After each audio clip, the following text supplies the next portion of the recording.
पतित पावनी कलिमल हारिणी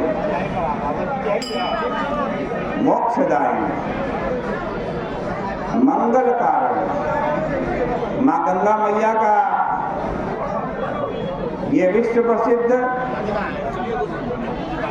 पुराण प्रसिद्ध तीर्थ हर की पेड़ी ब्रह्मकुंड है। श्रीमद् भागवत जी की कुछ दिनों पहले चर्चा चल रही थी। हम श्रीमद् भागवत जी के दशम स्कंद के 32वें अध्याय पर पहुंचे। देखो, जब भगवान रासमंडल से गोपियों में अहंकार होने पर हम इतनी सुंदर हैं कि त्रिलोकी नाथ को भी हमारे साथ नाचना पड़ रहा है, ऐसा अहंकार आया ना गोपियों को। भगवान वहां से अंतर ध्यान हो गए, और जब भगवान अंतर ध्यान हो गए तो गोपियां भगवान को ढूंढती हुई घूम रही।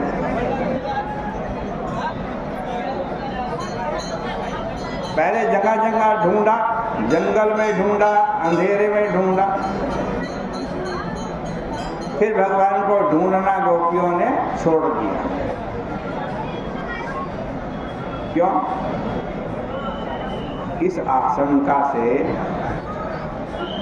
कि ज्यों-ज्यों वो उनको ढूंढेंगी त्यों-त्यों वे भगवान छिपेंगे और अंधकार में जाते जाएंगे, कहीं कांटों में ना फंस जाए, उनको बड़ा कष्ट हो। उसके बाद गोपियां कहने लगी कि आप वन में घूमते होंगे, यह सोचकर हमारी बुद्धि भ्रांत हो रही। अब गोपियां गाने लगी, प्रलाप करने लगी, उच्च स्वर में गोपियां रोने लगी। ब्रजवासी को गाना और नाचना सीखना नहीं पड़ता, वह जन्म से ही संगीत और नृत्य लेकर के पैदा होता है। यह ब्रजवासी का स्वभाव है। असल में नृत्य और गीत कोई कला नहीं है। सांस्कृतिक कार्यक्रम में लोग इतना सिखाते हैं तब भी नाचना नहीं आता। तो संगीत और नृत्य क्या है? संगीत और नृत्य तो प्रेम है, प्रेम।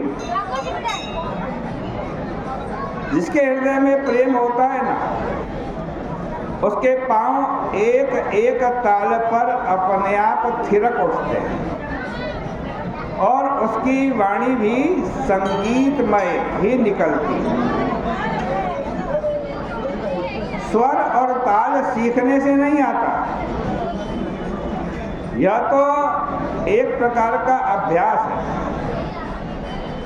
सुखदेव जी कह रहे हैं कि रोरोदो सुंदरम रोरोदो सुस्वरम राजम कृष्ण दर्शन लालसा। सुखदेव जी कह रहे हैं कि परीक्षित, गोपियां जब रो रही हैं उनका रोना भी सुस्वर है। वास्तव में श्री कृष्ण दर्शन की लालसा ही मूर्त होकर के गोपियों के रूप में स्थित है। श्री कृष्ण ने सोचा कि गोपियां अब रोने लगी है, इसलिए अब मेरे को ज्यादा इनको सताना नहीं चाहिए, अब मुझे प्रकट हो जाना चाहिए।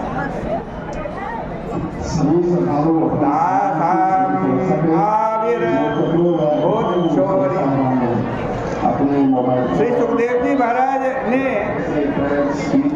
शौरी शब्द का प्रयोग करके कहा कि श्री कृष्ण तुम बड़े कठोर सूर्य वंश में उत्पन्न हुए हो, इसलिए गोपियों को इतना सताते हो। इस प्रकार जब श्री सुखदेव जी ने एक उलाहना दिया, तब श्री कृष्ण ने अपने को छिपाने के लिए किसी गोपी की जो ओढ़नी ओढ़ रखी थी उसको झट उतार करके एक तरफ रख दिया और गोपियों के सामने भगवान प्रकट हो गए।